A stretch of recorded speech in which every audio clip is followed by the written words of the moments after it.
Saudara masih bersama Jagong Santri dan kita berbincang-bincang masalah aktivitas Fatayat di masa kepemimpinan Mbak Yayu Istikhanah, karena beliau berpengalaman di 2 periode tahun-tahun sebelum reformasi dan di saat-saat reformasi, yakni tahun 96 dan sampai tahun 2000, kemudian tahun 2000 sampai 2004. Mbak Yayu, saya pengen tahu program yang periode pertama ya, yang saat itu rame-ramenya diskursus soal reproduksi. Kalau kegiatan-kegiatan ada di wilayah itu, apakah pelibatan langsung dengan cabang, kemudian kalau fasilitatornya gimana Mbak untuk rekrutmen segala itu? PW Fatayat NU wilayah itu tidak punya massa, Mas, tidak punya anggota. Oh iya. Yang punya anggota itu cabang. Ya? Okay.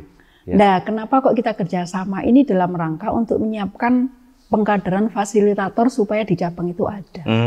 Jadi dalam acara apapun ada timingnya, berapa bulan sekali kan itu sudah planning. Itu pelatihan-pelatihan melibatkan seluruh cabang. Sehingga dengan adanya program-program itu, setiap cabang sudah punya fasilitator sendiri. Kita hanya sifatnya koordinator.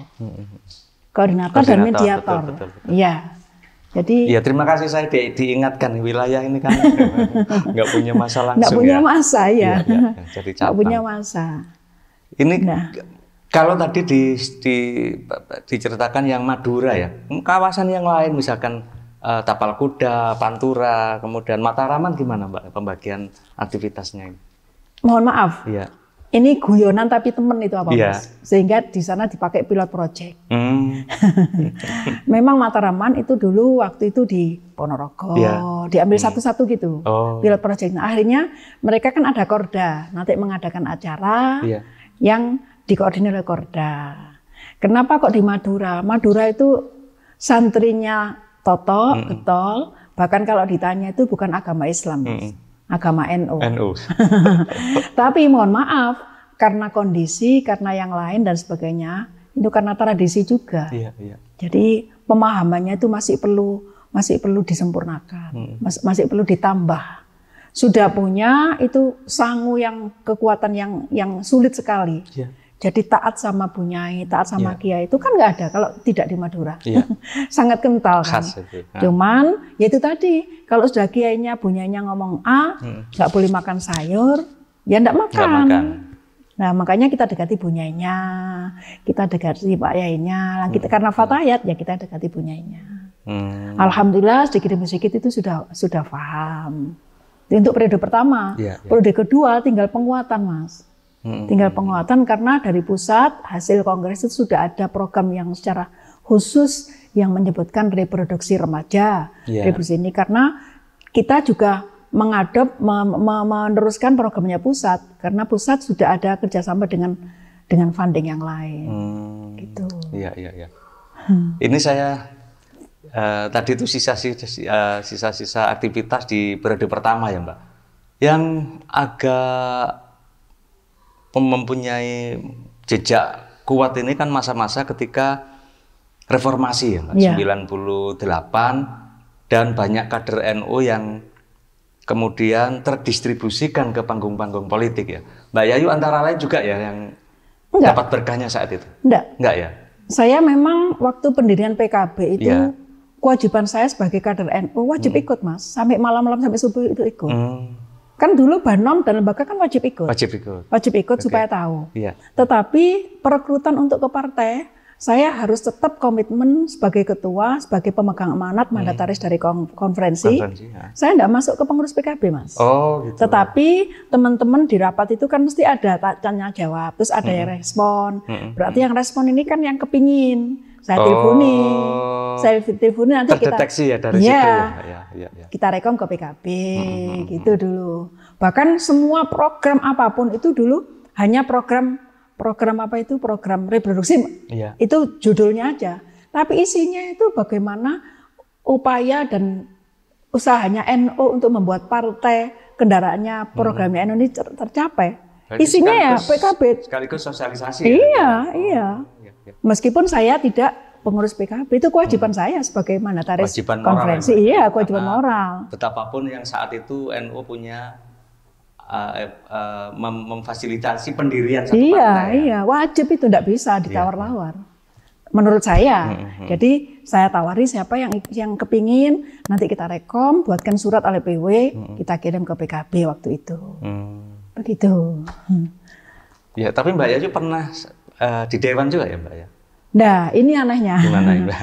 Waktu reformasi itu memang DPW PKB kan minta kadernya 10 orang ke PWNO yang dijadikan anggota Dewan.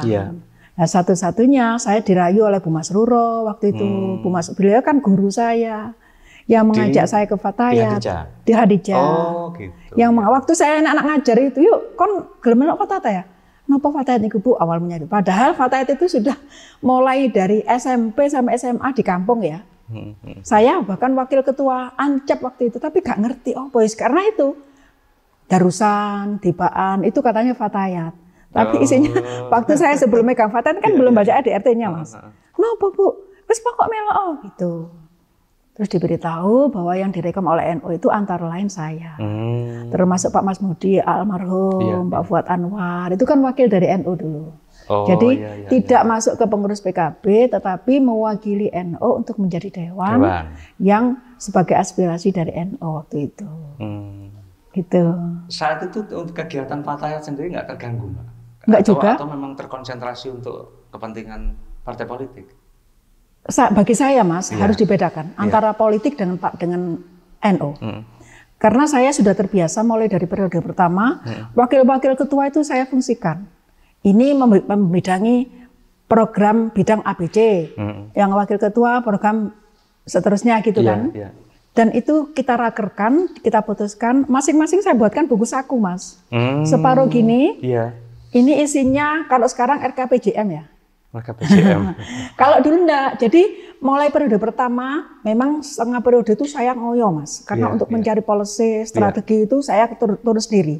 Setelah itu pertengahan itu saya tugasi wakil ketua 1E iki menurut jadwal bulan iki bidang iki kerja, iki tugasmu, kon gawe proposal. Itu saya tugasi. Jadi saya enggak soro-soro Mas. Kalau saya begitu. Jadi pendelegasian ya ke wakil ya. Ini Fatayat kan bukan punya ketua. Kan kolektif kolegial. Saya sudah terbiasa gitu. Oh iya. Jadi nggak susah-susah. Nggak susah-susah. Kesan yang paling dirasakan ya Mbak Yayu ketika memimpin Fatayat, kemudian nanti bisa diceritakan tantangan-tantangan saat itu, gimana Mbak Yayu? Ini yang anu Mas. Atau kesulitan yang dialami misalkan. Terus terang kalau dulu itu kesulitannya masalah dana. Dana ya. Masalah dana, karena kan belum ada wakil, pemerintahan juga terlalu eksklusif kayak gitu, ya. Jadi masalah dana. Bahkan almarhumah Bu Manfaat itu menyerahkan ke saya masih punya tanggungan dari Tuban itu 7 juta. 7 juta zaman segitu kan sudah banyak, gede. Tapi alhamdulillah dibantu beliau juga untuk di balik layar sebelum beliau meninggal kan masih menjadi pembina kita. Alhamdulillah. Sedikit demi sedikit sudah teratasi. Akhirnya saya langsung dengan program HKI itu, kontrak dengan HKI, MOU itu sebagai modal untuk operasional Fatayat. Oh, begitu. Ya. Nah, terus kalau ada panitia juga gitu, saya bentuk panitia, saya nggak mau kerja Mas. Ini panitia sudah terbentuk, tak sanggup 3 juta umpamanya. Terus saya di balik layar, kok mari nang kono-kono itu saya. Tapi dia yang kerja. Nanti habis acara kepanitiaan, duitmu ku 3 juta balik nol. Terus savingin jadi dari itu Mas, nanti modalnya Fatayat itu. Karena sudah terbiasa. Seneng, rapi sekali waktu itu Mas. Dan kayak antara pengurus itu kayak saudara, sudah kayak saudara sampai semuanya itu sekeluarga, sahabat, teman itu ya kayak saudara. Itu waktu itu. Ya susahnya kalau mau ada acara, bingung ya apa Mbak Yu dua biasa itu. Itu kan sudah lagu lama. Memang NU enggak punya pabrik.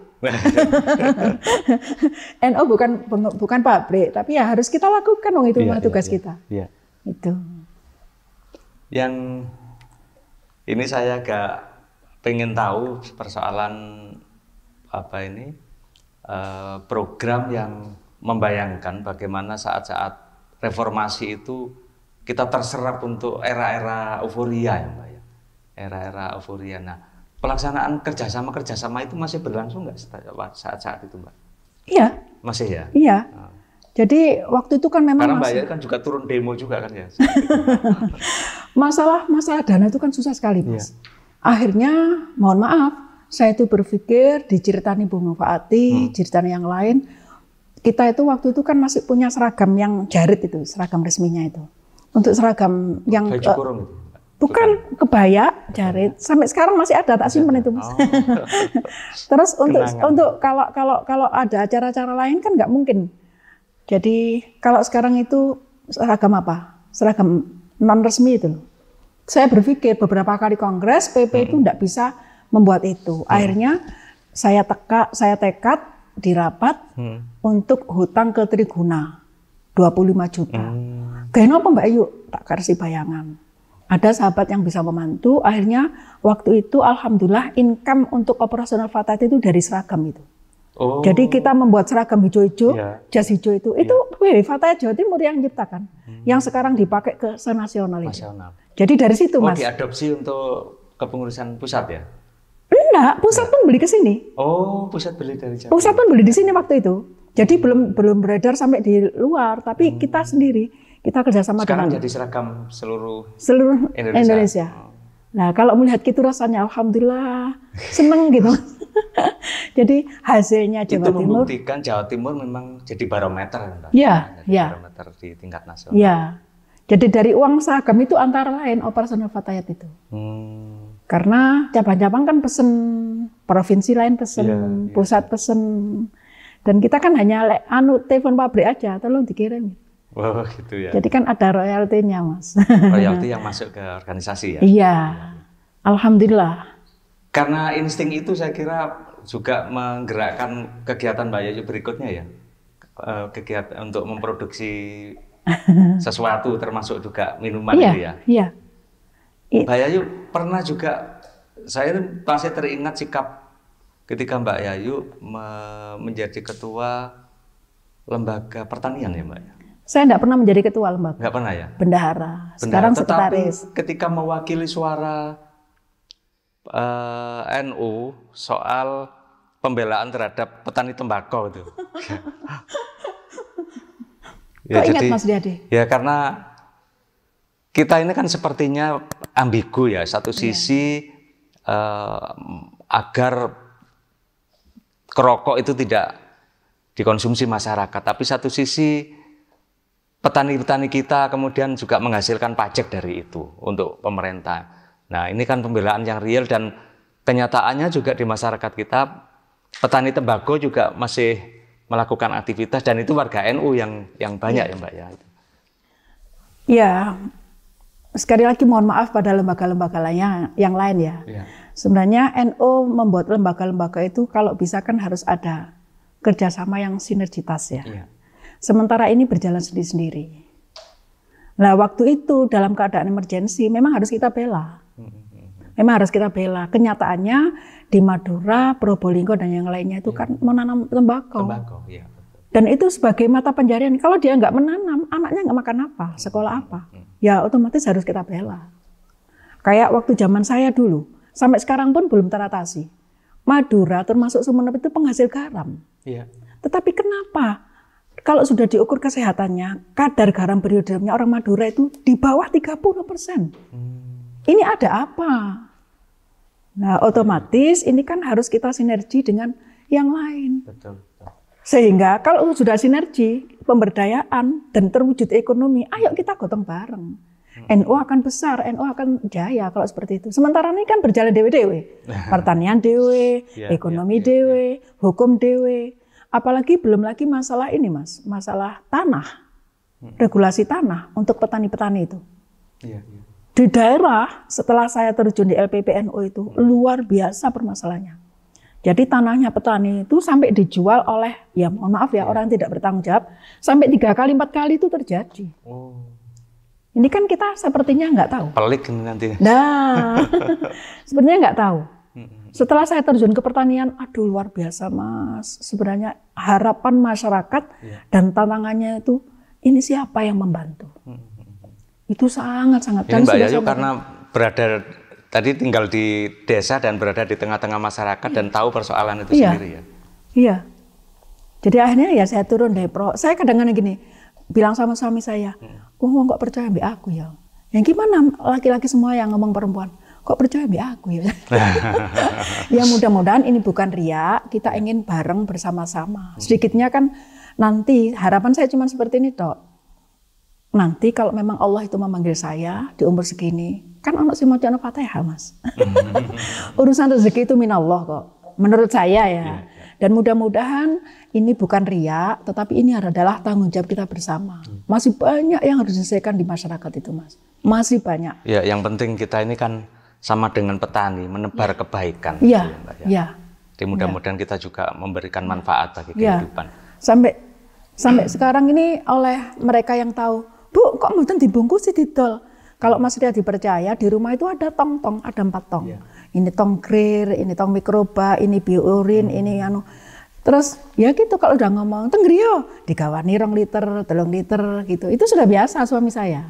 Kebetulan suami saya juga seneng. Oh. Kebetulan juga seneng buat magot. Terus sampai ada yang, Bu, jenengan teng mriki transporten apa? Ojo mikir transport, iku urusan Gusti Allah. Aku gawanan apa ae. Itu sudah sering saya katakan. Aku gawanan pohong. Jadi di rumah Mas Riyadi, pohong itu enggak pernah telat. Telo. Kalau sekarang musim pelem ya pelem, ya kates, ya nongko. Sugi aku Mas. Iya. Alhamdulillah. Alhamdulillah. Iya, alhamdulillah. Disyukuri ya Mbak. Iya, alhamdulillah. Mbak Yayu, kita jeda sebentar, nanti kita lanjutkan. Saudara, kita lanjutkan sesaat lagi.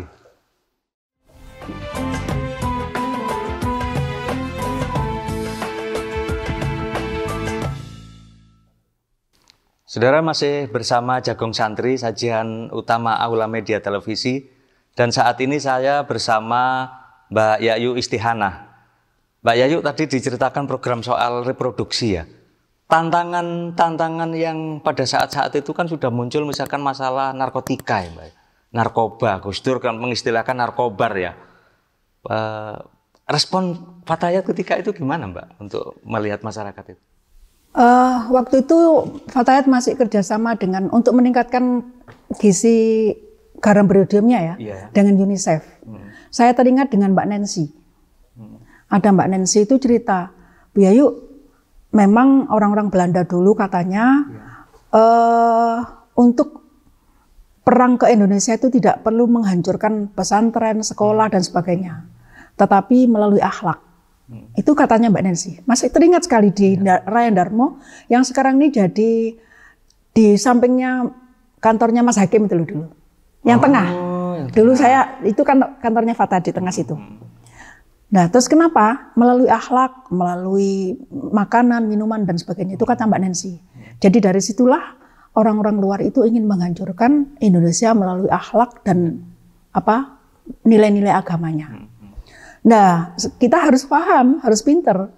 Makanya kenapa kok Islam itu menganjurkan kalau anak umur 2 tahun itu diberi makan apa, umur 4 tahun, 5 tahun itu tidak boleh tidur kumpul dengan ayah ibunya dan sebagainya. Itu karena menyangkut masalah gen dan masalah psikis anak. Masalah psikis anak. Nah, sekarang ini yang saya lihat banyak sekali pendidikan itu ada pendidikan tahfidz, pendidikan itu banyak anak-anak sekolah, anak-anak yang pintar-pintar. Dan alhamdulillah itu mungkin menjadi estafet generasi kita nanti ya. Tetapi Mas, sekarang ini saya mohon maaf di desa. Kalau di kota tidak kelihatan. Kalau di desa itu sangat kelihatan karena watuknya orang desa itu satu kampung tahu semua. Nah, saya melihat bahwa anak-anak sekarang ini nek wong tuane ngomong sak kecap, anaknya sampai 10 kecap. Ya, ini ada apa di situ? Ini ada apa di situ, kan gitu. Terus di desa anak kelas 4, kelas 5 itu sudah pengguna Mas. Lah ini ada apa? Lah melalui program itu sehingga itu pelkoplo atau narkoba kayak apa Mbak? Ya pelkop, ya semampunya dia mampu beli apa? Wong awalnya diberi itu. Nah ini ada apa? Jadi terus apa itu termasuk anak-anak orang-orang fatayat, muslimat yang punya anak-anak laki-laki, itu jangan sampai, kita harus tahu, jangan sampai di dalam kamarnya itu ada semacam sendok dan sebagainya. Karena itu sebagai alat. Nah ini harus difahami sebenarnya. Makanya perlunya kita belajar itu. Nah ini dihubungkan dengan agama juga, Mas. Kenapa kok Islam itu anak itu tidak boleh tidur sekamar dengan anak laki-laki perempuan? Enggak, anak yang umur 4 tahun, 5 tahun tidak boleh tidur dengan ayah ibunya sekamar. Mohon maaf, ini terjadi sungguh, Mas. Rumah saya sebelum saya di Pertemuan dan sebelum diberikan itu kan di Kupang Kerajaan. Saya tahunya juga ada di koran. Ini kejadian benar. Kebetulan ada anak nggak punya, rumahnya itu di Gang Tengah, Kupang Kerajaan Gang Tengah. Rumahnya orang nggak punya, tahunya itu sudah di medsos, sudah di koran, sudah di meja hijau gitu loh.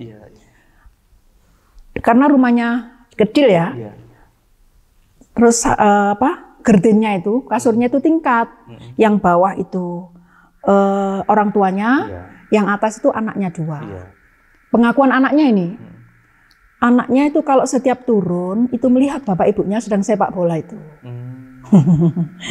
Terus kadang-kadang anaknya itu kalau turun, kebetulan dekat sekali dengan kamar mandi, melihat ibunya mandi. Itu pengakuan anaknya.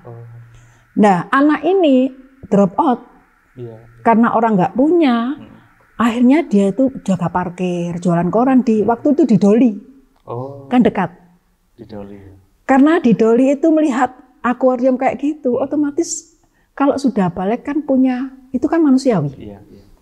Akhirnya dia bisa beli itu. Karena enggak punya duit, sampai di meja hijau itu. Adiknya yang masih perempuan masih kecil itu sampai digarap sampai 9 kali, ibunya sampai 15 kali. Itu dengan pisau, Mas. Dengan pisau, kalau nggak mau melayani dengan pisau. Ancamannya. Ternyata setelah ditanyai, ya itu sebabnya. Karena anaknya itu setiap hari melihat, pengakuan anaknya ya, melihat ibunya kayak gitu dengan bapaknya, terus melihat ibunya waktu mandi. Ini kan sudah diatur oleh Islam. Hal-hal seperti inilah yang harus difahamkan oleh fatayat-fatayat itu untuk kehidupan kemasyarakatan. Jadi harus paham. Ya, saya contohkan tadi bagaimana cara istinjaknya. Najis sedikit, kalau waktu aku beruan anak pipis, terus wis engko istinjake nang omahe, wis dibuka celanane, kan gitu kan ya. Kalau laki-laki wis kadek istinjake langsung. Ini kan mengajari anak. Kalau saya baca di Imam Ghazali, ternyata orang yang nggak tahu malu itu kan karena istinja yang dikumpulkan jadi satu. Nah ini yang harus dikuatkan oleh fatayat, bagi saya ya. Karena memang itu tugas NU yang ditugaskan pada kita. Tapi kayak tadi itu kan faktor kemiskinan ya Mbak, yang keterbatasan rumah, kemudian rumah tidak luas, artinya faktor ada keterbatasan dalam hal ekonomi ya. Nah saya kira tanggung jawab bersama, bukan hanya kita, termasuk pemerintah juga kan harus memperhatikan persoalan itu karena berkait dengan masalah akhlak dan moral itu tadi ya. Jadi kompleks sekali tugasnya fatayat sebenarnya, Mas. Kompleks sekali karena berat, kita harus menyiapkan generasi ke depan menjadi pemimpin-pemimpin. Tapi kalau kita ini fisiknya wis gak kuat, nggak punya ilmunya, fikihne gak tau diterapno awake dhewe apa menang anake. Ini kan sudah susah menurut saya loh ya. Jadi itu yang saya terapkan waktu saya memegang fatayat. Jadi saya tekankan, apalagi sekarang contohnya Mas, mohon maaf, karena adik saya banyak ya. Dan saya mulai adik saya nomor 1 dari 12 bersaudara. Jadi adik saya nomor 4 itu wis ibu saya wis melok tahlil iku dijarno. Nah, ini kamar mandi tempat tidur. Ibu saya itu sudah nyiapkan kayak bak itu ada kembangnya. Supaya wangi. Karena dulu nggak ada pampers, Mas. Jadi kalau adik saya kencing, terus ini kapas diulapno langsung dibuang. Itu juga kebiasaan. Sekarang kan enggak. Anak bayi itu dipampersi.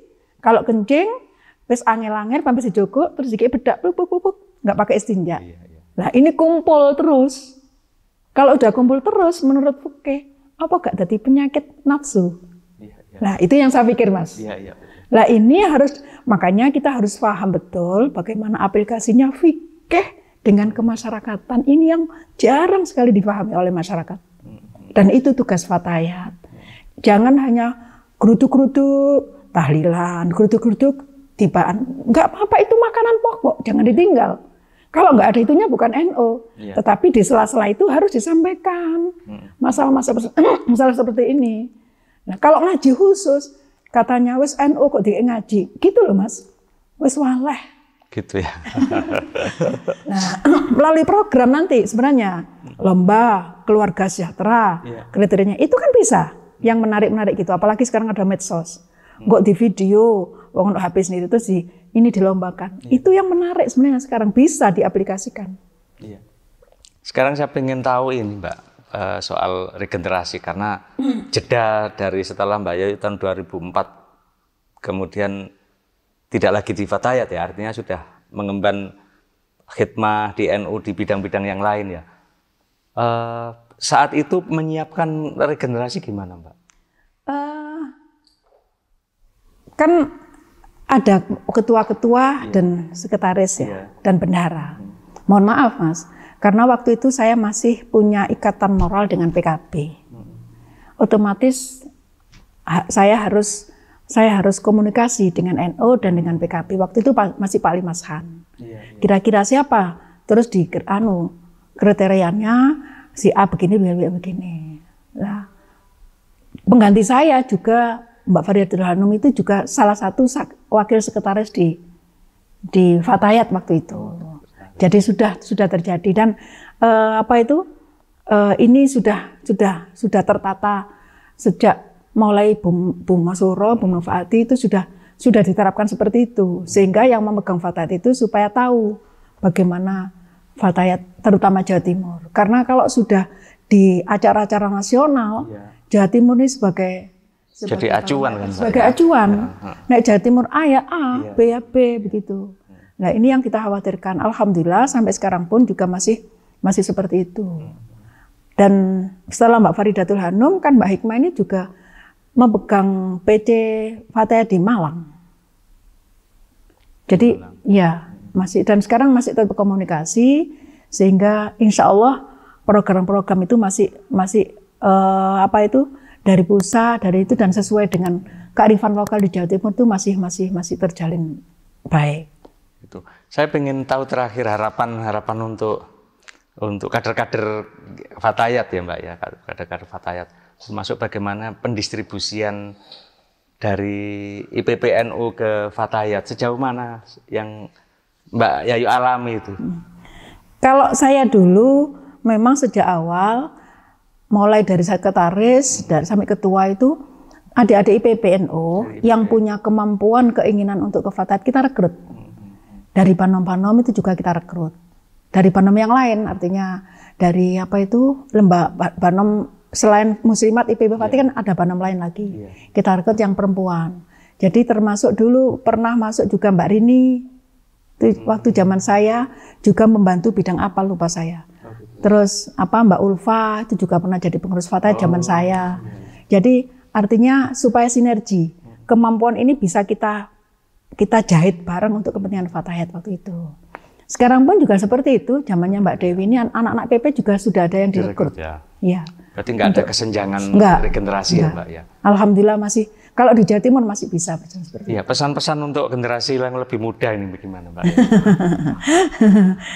Ya, mohon maaf karena saya sekarang sudah tidak di dalam Mas Radi. Setidaknya saya berkeinginan kita akan ditugasi NU sejak muktamar mulai berdirinya Fatayat, didirikannya Fatayat itu kan untuk untuk menyiapkan generasi NU artinya ya.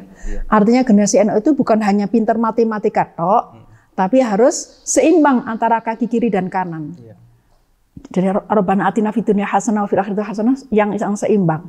Ini bukan hanya masuk dari ilmiah saja, tapi kesehariannya. Nah, itu yang saya harapkan supaya bisa kita mengerjakan umpamanya haknya Fatayat A, kewajibannya apa, kan gitu.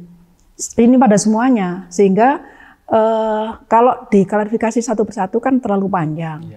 Jadi kita semuanya bisa menerapkan hak dan kewajiban, apakah itu di pribadi, di organisasi, terutama di Fatayat. Jangan dicampur baurkan antara Fatayat dengan partai. Nah ini yang susah.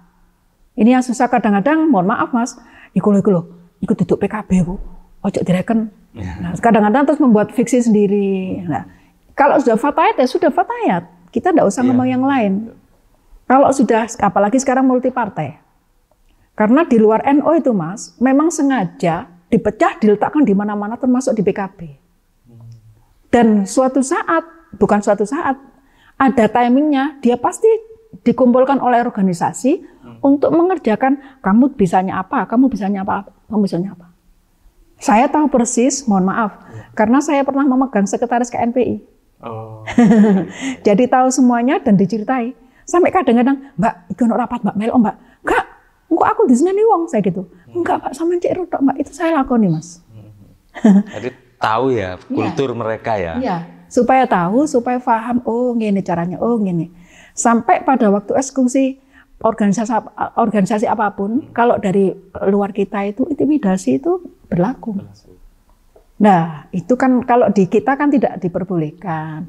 Nah, ini yang harus dibeda-bedakan. Nah, ayo A, B, ya B, tapi jangan sampai dicampur-baurkan. Nanti ini fatayat, ini partai politik. Nek wis ngomong fatayat, partai politiknya digabung-gabungkan. Ya, ini jangan sampai terjadi seperti itu. Agar supaya kita bisa melaksanakan hak dan kewajiban fatayat. Hak kita, umpamanya sekarang harus difasilitasi oleh pemerintah, umpamanya program, karena ini membantu masyarakat. Kewajiban kita apa? Kita sudah disangoni oleh NU, kewajiban kita itu. Kan gitu. Kecuali kalau NU itu tidak ada pakemnya.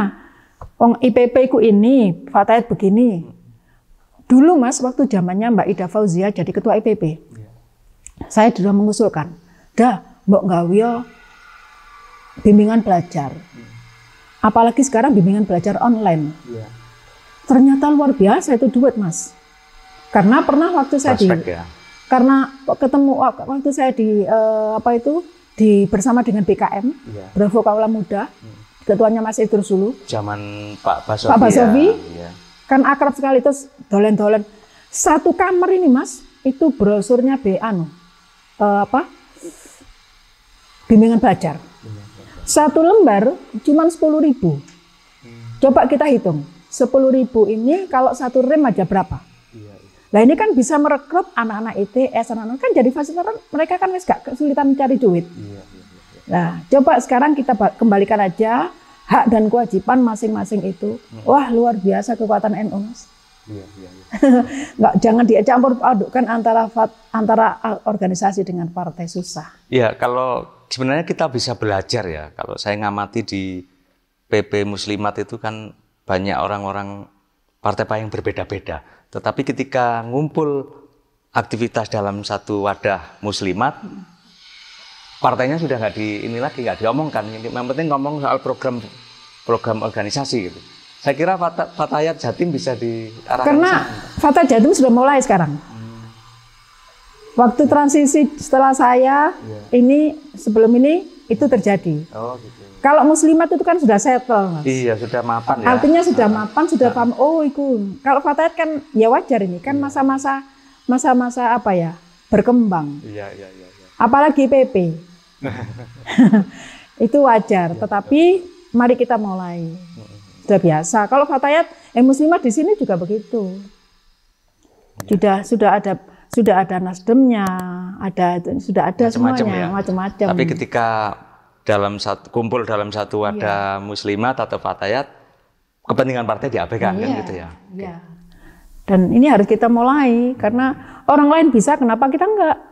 Orang lain yang melakukan, kita punya pakem mabadi khairu ummah.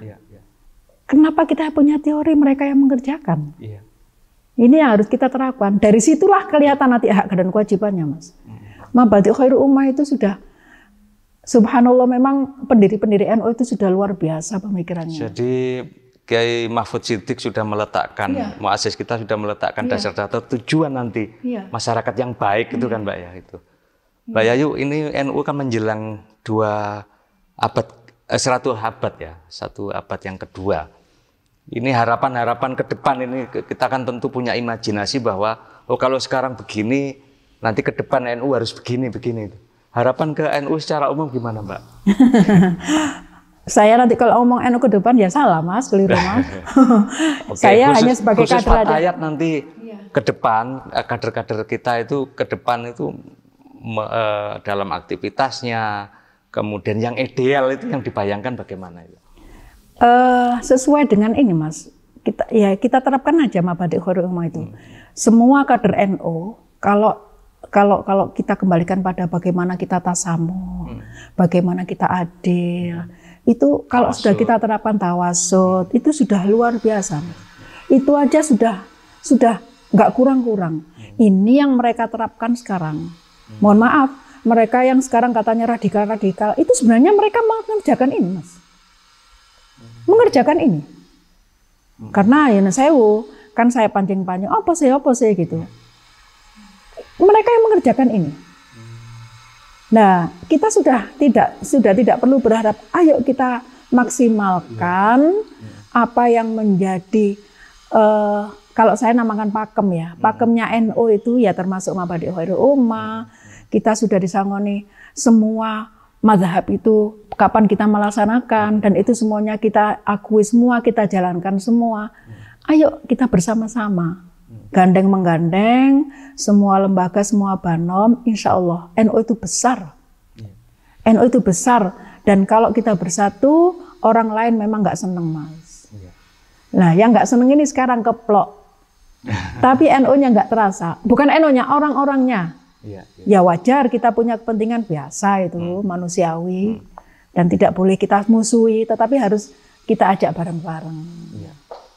Mbak Yayu, ini karena keterbatasan waktu ya, jadi kita juga harus menyudahi, nanti kita bisa berbincang-bincang di lain kesempatan. Insya Allah. Saya kira kesempatan kita harus kita akhiri.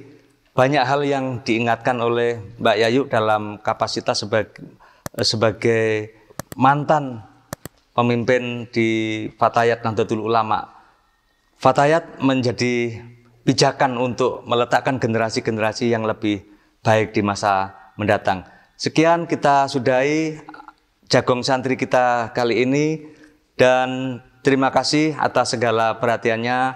Wallahul muwaffiq ila aqwamit thoriq. Assalamualaikum warahmatullahi wabarakatuh. Waalaikumsalam warahmatullahi wabarakatuh.